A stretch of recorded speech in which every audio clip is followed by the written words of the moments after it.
In Mark, there is nothing about the divinity of Jesus or about him being physically resurrected. It is much more like the original apocalyptic sect of its origin. Matthew and Luke, which were probably written sometime in the 80s, round out the synoptic gospels and still focus a lot on Jewish theology and a fulfillment of prophecy, but not quite as much as Mark. The synoptic gospels also tend to teach mostly with short sayings and parables rather than long speeches. Then you have John, which was written at the end of the 1st century or the very beginning of the 2nd. It is very different. It is more in line with what Christianity believes. This looks like a writing that was made just as Christianity was being established and was no longer just a Jewish sect. It has more about divinity, miracles, and that sort of thing, and Jesus' style of speaking was quite different in John as well. So as you can see, even after it had been written down, each new gospel was a little different. This is especially true of John, where the author clearly had an agenda. So these things all show that much of what we know of Jesus came from legend. Let's look at historical perspectives to see if we can get something better. The very oldest historian to say anything of Jesus was Josephus, who was born in 37 CE. That's right, a year after the latest possible date Jesus could have died according to the Bible. So at the earliest, Josephus might have been some kind of apprentice by the early 50s. That's still more than 15 years later. Not to mention, his actual writings of Jesus were not done until 93, when he wrote Antiquities of the Jews. This book also used the Hebrew Bible as a historical source. That makes it even more questionable. That is the earliest they have. Second and third-hand anecdotes many years after the fact.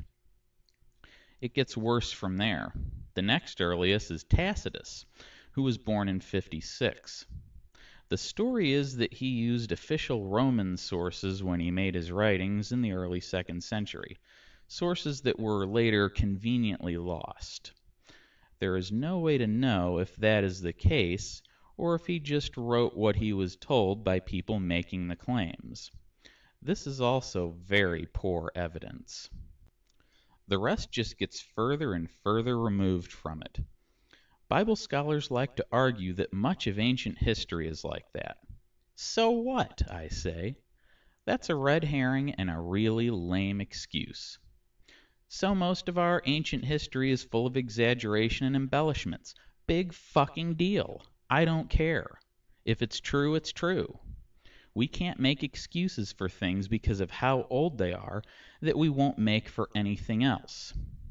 If that means nearly everything that old is unreliable, then that's what it means.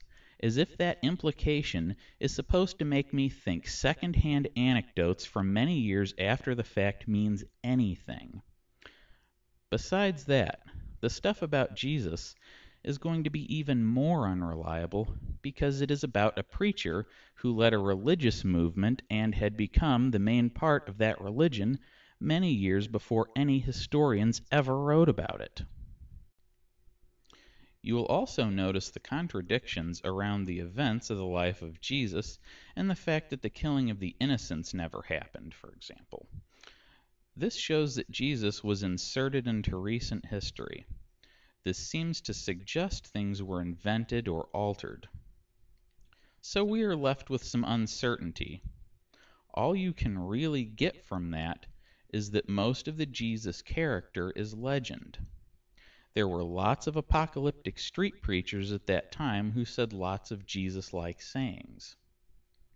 When I say that, I am excluding the Gospel of John, of course. So the legend of Jesus was based on those preachers in general, or it was mostly based on them in general, but there was one specific guy that more of it was based on, like maybe the sayings from Q were things that that particular guy said, or it could be it was based on one single guy. Perhaps it was even a guy who preached to a small group of followers and was later executed for being against the Roman occupation. However, this guy would be completely unremarkable.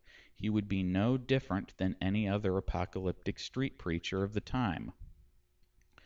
So with all the uncertainty, the best we can do is narrow it down to those options by using what we do actually know of the Middle East during that period of time. That is why I go my own way on Jesus and disagree with the main theories. People should not study this with an agenda. They also shouldn't have such a high degree of certainty with such scant amounts of evidence. I prefer my way, where I lay out what is known, what is not known, and what comes from deductive reasoning. However, you should come to your own conclusions through independent verification by looking up the things I mention here, and then try a little deductive reasoning of your own. I can be a guide, but you need to do your own thinking. I wonder if that is what Jesus would do.